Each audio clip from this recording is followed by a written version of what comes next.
Hello, and welcome to the No Niche, All Impact podcast. I'm your host, Shakina Renee. Listen, happy 2026. That is so wild to say. Happy 2026. Where did 2025 go? It was a blur. God for being here and for being able to move forward in a direction that I believe God is moving me in. I have been thinking about and wanting and planning and structuring and all these things for a while now. And I just thank God for blessing me to get up and go. So who am I and why should you tune in? Well, and just like you, who has lived life and been through some things and who by the grace of God has been able to survive, overcome, heal, and is yet healing. But I understand the power and strength of having conversations that matter and building communities that last. And that's what I want to do in this space. So a little bit about my background. I love and have a passion for mental health and psychology. That has been generally where I found myself professionally. And that is, again, where my passions lie. I have been coaching since 2012, became certified in 2018, 2019, after the passing of my second husband. It just really jolted something in me to let me know that I needed to move and pursue. And I thank God for giving me the strength to do that because it has been an incredible and amazing journey since then.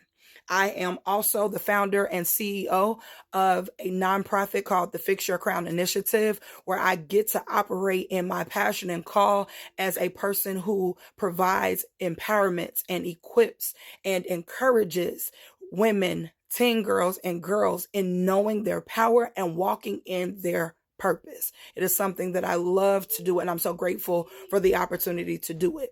The Fix Your Crown initiative differs, though, or is expanded from the tier of service and, quite frankly, ministry. And it's in the space of helping to heal mother-daughter relationships are usually the underserved, the overlooked, and the ones who are most often told to carry your trauma and deal with your pain. Not so. We're going to heal our trauma and find purpose in the pain. Today, I am off script for this episode. I'm totally off script. And actually, in me saying that I want to cultivate and build communities that last, this one is an all call because I need community. Okay. So I'm going to tell you a little bit about my story and journey with autism. I have a little boy who is amazing, who is smart, who is incredible, who is so cute, has personality that, far exceeds his small frame. But nevertheless, it is a journey that I never expected to be on. A place that no parent ever wants to be in. And that is in a space where you feel like you can't do anything for your child. Now, I want to make very clear that I don't have a perspective of wanting to fix my child. I want to understand his math, so to speak, is how I've been kind of putting it. Because autism is something that is not new to me, but is not ever been a part of my journey. I am the mother of 7 beautiful children, and autism never entered our story until my 6th pregnancy. Okay.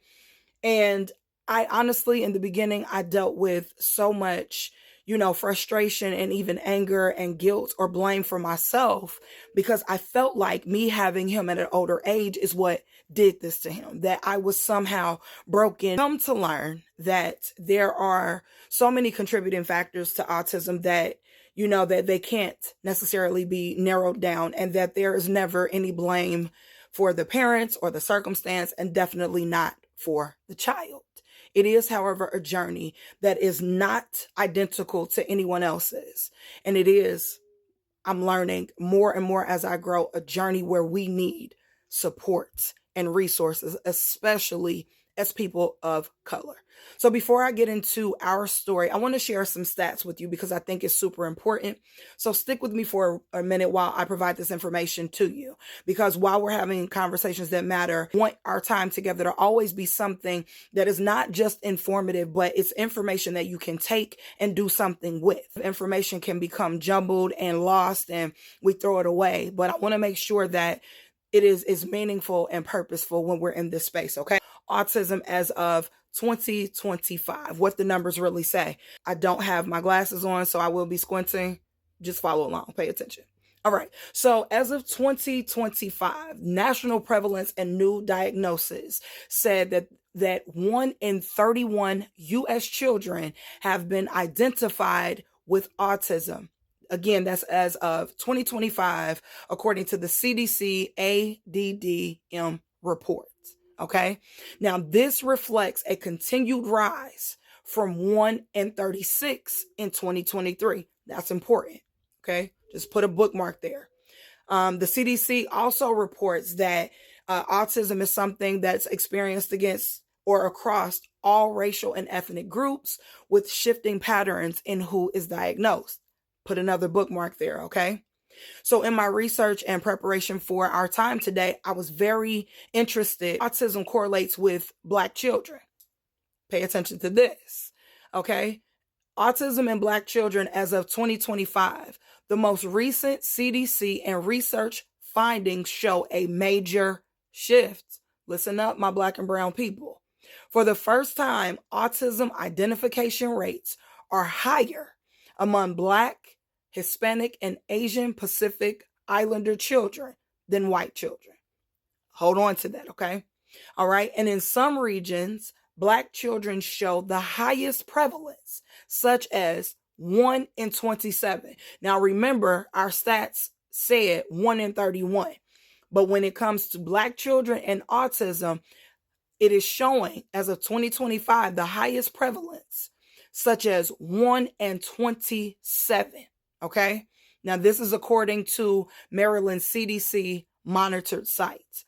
Autism Speaks confirms that Black children are now diagnosed at a higher rate than white children nationally. I need you to clock in. This isn't about racism or prejudice or anything else at this point. I'm just giving you some information.